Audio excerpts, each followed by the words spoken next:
Bulletin के आगाज में आपको बताएं, इलेक्शन कमीशन में पंजाब और खैबर पख्तूनख्वा असम्बलियों के इंतखाबात से मुतालिक इजलास।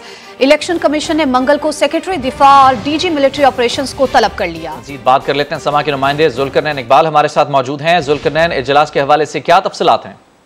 देखिए, आज जो इजलास हुआ उसमें लॉ एनफोर्समेंट एजेंसीज और कुछ असास इदारों के अफसरान ने शिरकत की और इलेक्शन कमीशन ऑफ पाकिस्तान को न सिर्फ जमीनी हक़ाइक़ के ऊपर ब्रीफिंग दी बल्कि उनके इदारों से जो नफरी मांगी गई थी उस वाले से भी इलेक्शन कमीशन को उन्होंने अपने ख्यालात से आगाह किया।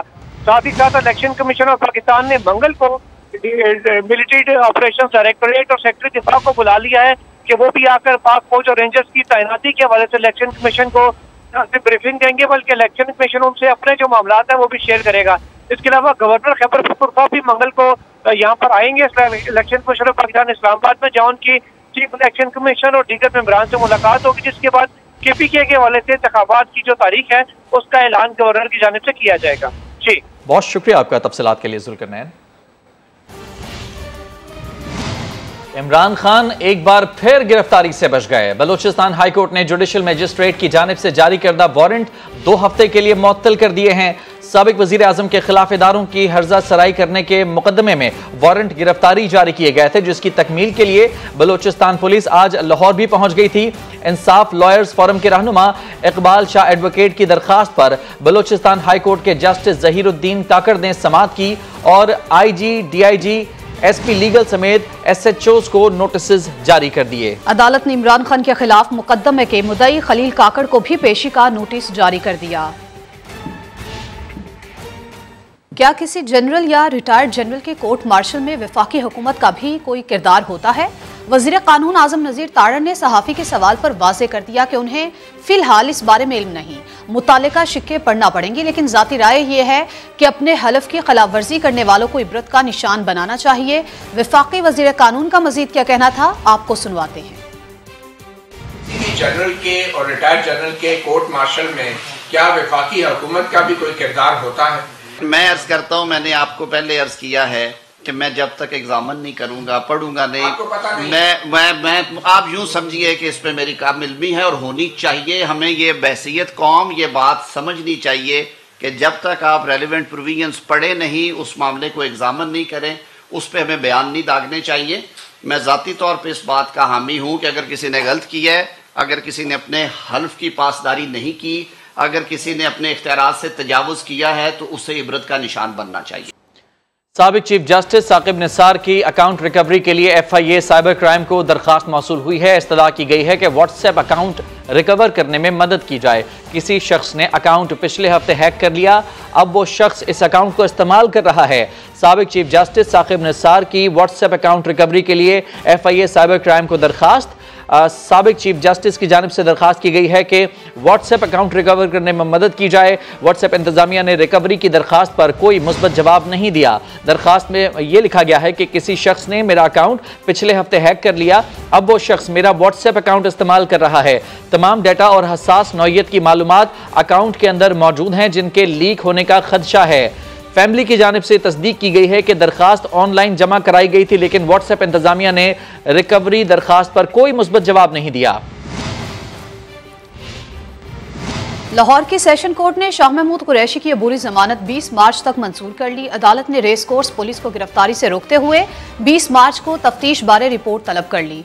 मीडिया से गुफ्तगू में शाह महमूद कुरैशी का कहना था कि सियासी सरगर्मियों से तवज्जो हटाने के लिए केसेस में उलझाया जा रहा है। तहरीक इंसाफ को ऐसे हथकंडों से रोका नहीं जा सकता।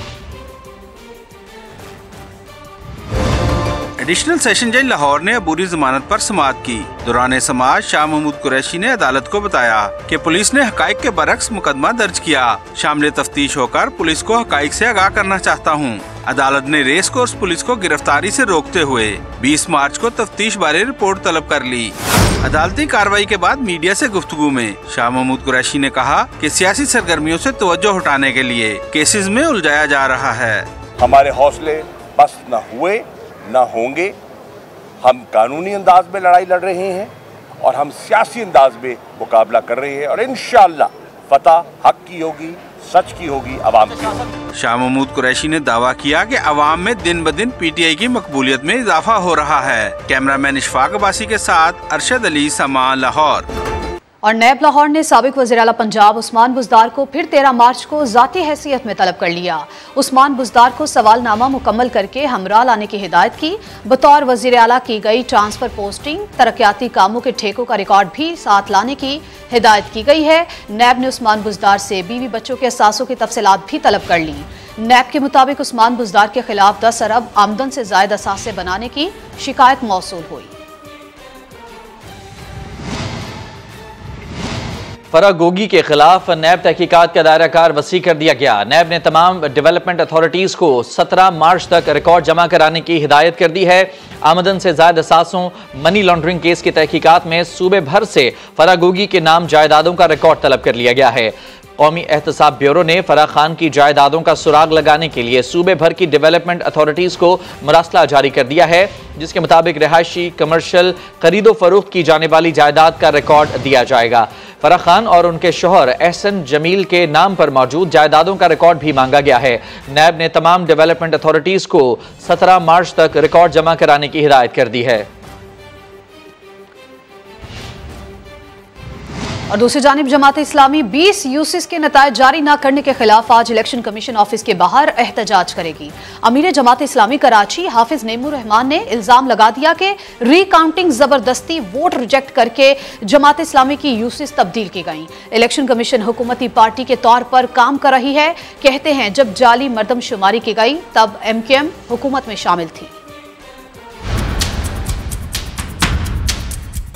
आज जमात इस्लामी इलेक्शन कमीशन सिंध के ऑफिस पर धरना दे रही है और उसकी वजह यह है कि 15 जनवरी के इंतखाबात से लेकर अब तक प्रोसेस को आगे नहीं बढ़ाया जा रहा। 11 यूसीओं में ज़िमनी इंतखाब का ऐलान नहीं हो रहा। ऐसा लग रहा है कि इलेक्शन कमीशन बाकायदा पीपल्स पार्टी का वर्कर है और उनके कहने पर उनके नंबर्स को ज़्यादा रखने की कोशिश की जा रही है। पीपल्स पार्टी भी सिर्फ ज़ुबानी जमा खर्च तो करती है, जेन्युइनली सिंध की आबादी का मुकदमा नहीं लड़ती और बाकियों को तो किसी को फिक्र ही नहीं। आज MKM भी मर्दमशुमारी पे बात कर रही है, लेकिन इसका जवाब वो क्यों नहीं देती कि वो उस वक्त भी हुकूमत में शामिल थी जब इस जाली मर्दमशुमारी को मंजूर किया गया। इसको ठीक किया जाए, तमाम काउंटिंग हो, जो जहां रहता है वहां गिना जाए।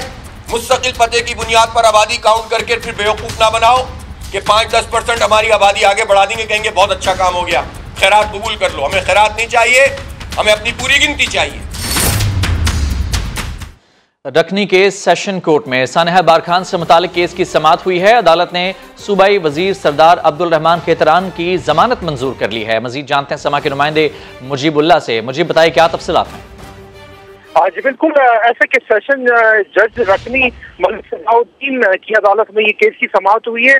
अदालत ने जो है वो रिमार्क सुने कि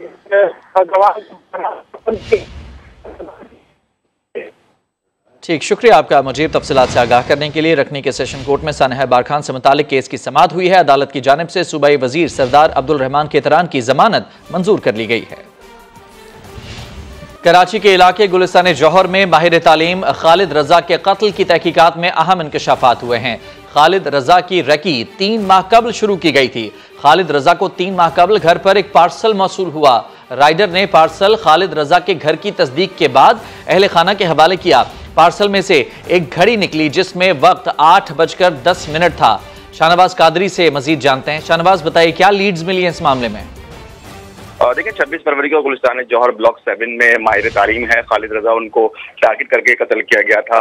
कत्ल की तहकीकात जारी थी। अब तहकीकात में एक पेशकश सामने आई है और ये इंकशाफ हुआ है कि खालिद रजा के जो कत्ल का जो रगी थी वो 3 माह से शुरू की गई थी। 3 माह तक जो है मुल्जिमान जो है खालिद रजा की रगी करते रहे थे। खालिद रजा को 3 माह कबल एक घर में पार्सल मौसूल हुआ था। ये पार्सल एक राइडर लेकर आया था। राइडर ने पार्सल खालिद रजा के अहले खाना से तस्दीक की और उसको उनके हवाले किया। राइडर की जो फुटेज है वो भी जो है मंजर आम पे आई है। जो अहले खाना ये दावा करते हैं कि जिस पार्सल को राइडर की जानिब से दिया गया था उसमें से एक घड़ी निकली थी और उस घड़ी के अंदर जो है 8:10 का वक्त जो है चल रहा था। बहुत शुक्रिया आपका तफसीलात के लिए शाहनवाज। वफाकी हुकूमत ने आइंदा माली साल से वसूली के लिए बिजली पर आयद करदा सरचार्ज को नाकाफी करार दे दिया। सरचार्ज में ₹1.80 बढ़ाने की नेपरा में दरखास्त कर दी। नेपरा 16 मार्च को इस दरखास्त पर समाअत करेगा। तफसीलात इस्लामाबाद से जहीर अली की रिपोर्ट में। पावर सेक्टर से 335 अरब रुपए मजीद वसूल करने का मिशन। वफाकी हुकूमत ने नेपरा में बिजली के सरचार्ज पर नजरसानी का मुतालबा कर दिया। हुकूमत ने रवां हफ्ते नेपरा की तरफ से बिजली की कीमत में 43 पैसे इजाफे को नाकाफी करार देकर मजीद ₹3.39 फी यूनिट इजाफी सरचार्ज की मंजूरी ले ली, जो जून 2023 तक थी। आइंदा माली साल ये सरचार्ज ₹1.43 था। हुकूमत इस पर भी खुश न हुई। अब इसमें आइंदा माली साल के लिए ₹1.80 मजीद इजाफे की दरखास्त कर दी। मंजूरी की सूरत में बिजली सरचार्ज आइंदा माली साल के लिए ₹3.23 हो जाएगा। जुलाई से अक्टूबर तक 300 यूनिट तक घरेलू और ज़रूरी सार्फिन के लिए 43 पैसे फी यूनिट सरचार्ज, जबकि नवंबर से 200 से 300 यूनिट तक सार्फिन के लिए सरचार्ज ₹3.23 करने की दरखास्त की गई है। ज़रूरी सार्फिन के लिए भी नवंबर से ₹3.23 फी यूनिट मुकर्रर करने की दरखास्त की है। सरचार्ज में इजाफे की दरखास्त के इलेक्ट्रिक और डिस्कोस दोनों के सार्फिन के लिए है। नेपरा में वफाकी हुकूमत की सरचार्ज बढ़ाने की दरखास्त पर 16 मार्च को समाअत होगी। ज़हीर अली खान, समा, इस्लामाबाद। मुल्तान में घंटा घर चौक पर सस्ता आटा पॉइंट पर बदनज़मी देखने में आई। लंबी लाइनों में लगी खवातीन आटे के हुसूल के लिए एक दूसरे को धक्के देती रहीं। सस्ते आटे का हुसूल खवातीन के लिए मुश्किल हो गया। घंटा घर चौक पर खवातीन की लंबी लाइनें लग गईं। शदीद बदनज़मी के बायस खवातीन एक दूसरे को धक्की देती, हाथापाई करती नजर आईं। शहरियों का कहना है कि दिन भर आटे की लाइन में लगते हैं, लेकिन आटा नहीं मिलता। इंतजामिया मुनासिब इक़दाम करे ताकि मुश्किलात हल हो सकें। पाकिस्तान में रमजान करीब आते ही अशियाए खुरनोश की कीमतें आसमान से बातें करने लगती हैं, लेकिन मुत्तहिदा अरब अमारात में इसके बरक्स हुआ। रिटेल मार्केट के एक बड़े इदारे ने 10,000 से ज्यादा मसनूआत पर 75% तक रियायत का ऐलान करके सबको हैरान कर दिया। इसी बारे ये रिपोर्ट देखिए।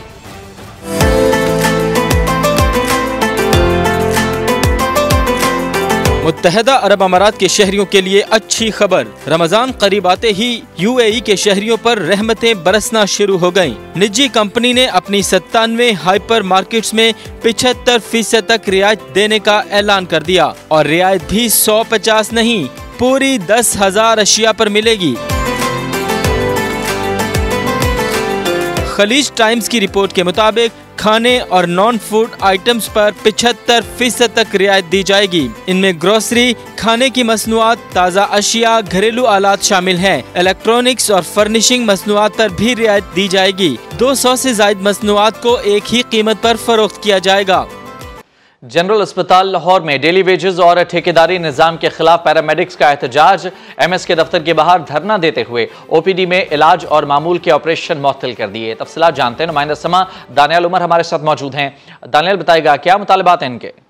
देखिए, जनरल अस्पताल में पैरामेडिक्स एहतजाज कर रहे हैं। उन्होंने एहतजाज करते हुए MS के दफ्तर के बाहर धरना भी दे दिया है, जिसके बाद जो जनरल अस्पताल में OPD है और मामूल के ऑपरेशन हैं वो मुअत्तल हो गए हैं, जिसकी वजह से मरीजों को भी यहाँ पर शदीद मुश्किलात का सामना करना पड़ रहा है। जो एहतजाजी मुलाजमीन है ये मुतालबा कर रहे हैं कि कॉन्ट्रैक्ट और डेली वेजेस मुलाजमीन को एक तो मुस्तकिल किया जाए और ठेकेदारी निज़ाम को ख़त्म करके बराह रास्त अमले को भर्ती किया जाए। साथ ही मुलाजमीन ने यह भी कहा है कि जब तक उनके मुतालबात पूरे नहीं किए जाएंगे वो एहतजाज जारी रखेंगे, जबकि अस्पताल इंतजामिया का मौक़िफ़ है कि मुलाजमीन से वो मुज़ाकरात करने की कोशिश कर रहे हैं। जी, बहुत शुक्रिया आपका तफसीलात के लिए।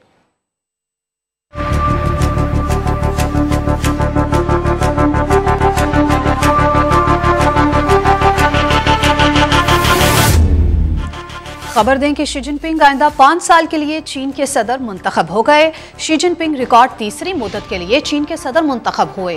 नेशनल पीपल्स कांग्रेस के तकरीबन 3,000 अरकान ने शी जिनपिंग को वोट दिया। 69 साला शी जिनपिंग के मद्दे मुकाबल कोई उम्मीदवार नहीं था। वजीर आजम शहबाज शरीफ ने शी जिनपिंग को तीसरी बार चीन का सदर मुंतखब होने पर मुबारकबाद पेश की और कहा शी जिनपिंग पर अवाम और पार्लियामेंट का एतमाद कायदाना सलाहियतों का मजहर है। सदर शी जिनपिंग चीन की तरक्की और अवाम की खुशहाली की अलामत हैं। तो नाज़रीन, रमजान की आमद है। शुगर माफिया ने गेम ऑन कर दिया।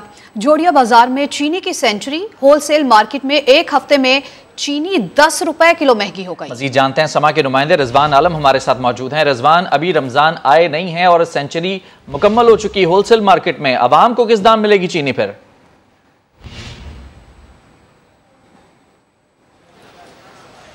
देखिए, मैं इस वक्त जुड़िया बाजार में मौजूद हूँ और हमारे साथ कराची होलसेल ग्रोसर एसोसिएशन के भी चेयरमैन है। जैसा कि आपने खुद बताया कि चीनी में गेम ऑन हो चुका है और सट्टेबाज माफिया ने जो रेट को चैलेंज कर दिया गवर्नमेंट की, बिला वजह चीनी की कीमतें बढ़ाई जा रही हैं। क्यों बढ़ रही है जानते हैं। अब्दुल रऊफ इब्राहिम हमारे साथ हैं। जी रऊफ भाई, बताइए चीनी क्यों महंगी हो रही है? सर देखें, चीनी की जो कीमत है वो तो 78 रुपये और 77 है और उसमें प्रॉफिट भी है शुगर मिल मालकान को, लेकिन अभी सट्टे की नज़र हो चुका है ये। अब तकरीबन आप समझ लें कि 20 रुपये किलो इजाफा हो चुका है। अंदाज़ा लगा लें 1.5 महीने के अंदर 20 रुपये का इजाफा। 2 रुपये बयाना, 2 रुपये बयाना, 2 रुपये बयाना, 3 रुपये बयाना। बयाने का मतलब ये हुआ कि 20,000 रुपये गाड़ी आपको देने हैं, नफा नुकसान करना है, सिर्फ सट्टा खेलना है। और ये सट्टा पंजाब, कराची, दूसरे इलाकों में शुरू है और अगर इस पे इकदाम जल्द ना उठाए गए तो ये 150 भी क्रॉस कर जाएगी। तो चीनी की हमारे पास शॉर्टेज है क्या? नहीं, वाफिर मिकदार में। अब आपको जो अभी एक्सपोर्ट करनी है 10 लाख टन, 2.5 लाख टन करके जा रही है, हमारे पास बम्पर क्रॉप है। कोई सवाल ही नहीं है कि चीनी कम है। चीनी कम नहीं है। देख लिया आपने, सुन लिया कि किस तरह उन्होंने बताया कि चीनी की बिल्कुल कोई शॉर्टेज नहीं है, हत्ता कि एक्सपोर्ट हो रही है। उसके बावजूद चीनी क्यों महंगी की जा रही है? सिर्फ रमजान की तलब जो ज्यादा हुई है उसको लेकर सट्टेबाज माफिया सरगर्म हो गया जुड़िया बाजार में। आपका बहुत शुक्रिया।